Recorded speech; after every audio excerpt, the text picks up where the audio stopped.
Oi, meus lindos. E aí, como é que vocês estão? Vocês me pediram, eu tô aqui, né? Me mandaram esse vídeo aí, ó, e eu vou comentar ele com vocês. A absolvição do Daniel Alves não significa que ele é inocente, significa que ele não foi considerado culpado legalmente. Não culpado não é a mesma coisa que inocente, porque não prova que ele não cometeu o crime, prova que foi considerado pelo tribunal que não tinham evidências suficientes para considerar ele culpado. Então, de um modo geral, a justiça funciona assim. Diante de uma acusação, se instaura um inquérito, e esse inquérito tem uma investigação, com o objetivo principal de reunir evidências que comprovem ou contradizem a acusação. A acusação, ela tem o órgão executivo do lado, né? Principalmente em crimes sexuais, que normalmente o acusado, ele tem a prisão preventiva. Só para corrigir a fala da moça, que durante um processo criminal não existe culpado e inocente, existe acusado e requerente. Então, nesse caso, o Daniel Alves não foi culpado, ele foi acusado. Existe essa diferença, porque não existe culpado ou inocente antes da sentença do juiz.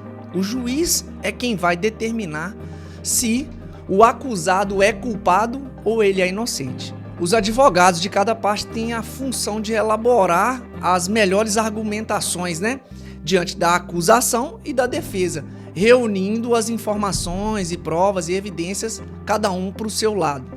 Essas informações que cada um faz, que tem o objetivo de convencer o tribunal, né, se o acusado é culpado ou ele é inocente.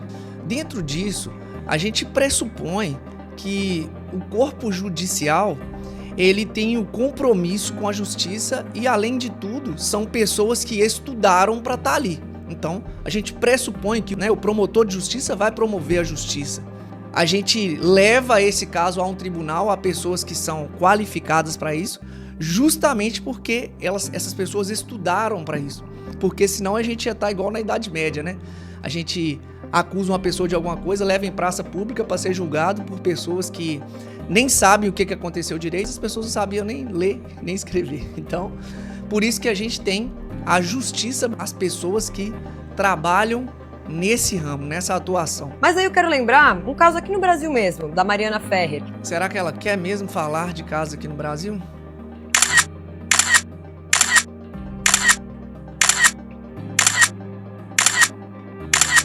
Tinha sêmen no vestido da vítima, nas roupas íntimas, lesão no corpo e hematomas, e tinha DNA dele em todo o banheiro. Eu achei bem engraçado ela falar que o DNA dele estava por todo o banheiro. É interessante porque nós, meros mortais, pobres, a gente quando vai num banheiro de uma balada, de uma festa, de um lugar público ou privado que tá muitas pessoas, né? A gente tem maior cuidado de não ficar encostando na maioria das coisas e tal, lava a mão ali e tal. Imagina o Daniel Alves, né? Multimilionário, ele com certeza ia sair encostando em tudo mesmo e deixando o DNA dele por toda a parte do banheiro, por todos os lugares, com certeza, né? Tudo bem, bora. Então, no Brasil, nós temos um princípio fundamental do direito penal que se chama indúbio pro réu. É uma expressão latina que significa na dúvida pro réu. Na dúvida, o réu é inocente. Por falta de consistência na acusação, por falta de evidências, o réu é inocente. O juiz, ele deve aplicar o indúbio pro réu na fase de validação das provas. Quando as provas elas não estão convincentes, elas estão duvidosas, elas estão ainda inconsistentes. Se houver dúvida razoável sobre a materialidade ou autoria do crime, o juiz tem que absolver o réu.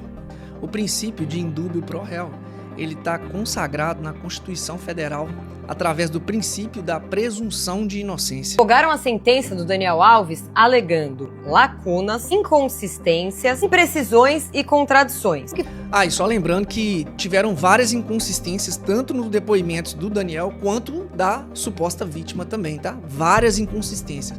E isso tudo a gente consegue ver aí só fazendo uma pesquisa básica aí sobre os detalhes do processo. Primeiro, não conheço a vítima. Estive no banheiro, mas nada aconteceu. Sexo oral consensual. Sexo com penetração. E o quinto foi que ele estava bêbado e aí a capacidade dele de discernimento estava comprometida. Sexo oral sem consentimento deve ser muito desconfortável. Nossa! Às vezes com consentimento já é desconfortável, né? Você é homem e a vítima é mulher, não tem dúvida que você é inocente. Trabalha assim, é certeza de inocência. Então, no meio disso tudo, o que a gente tem visto bastante aqui no Brasil é totalmente o contrário do que essa menina tá falando, né? Que hoje em dia nós temos essa cultura aí de que a simples palavra da vítima, principalmente em crimes sexuais, ela tem o valor para condenar o acusado, né? Então, assim, é totalmente o contrário do que ela tá falando no vídeo aí, que é o que tem acontecido no Brasil hoje. A gente tem vários exemplos disso aí.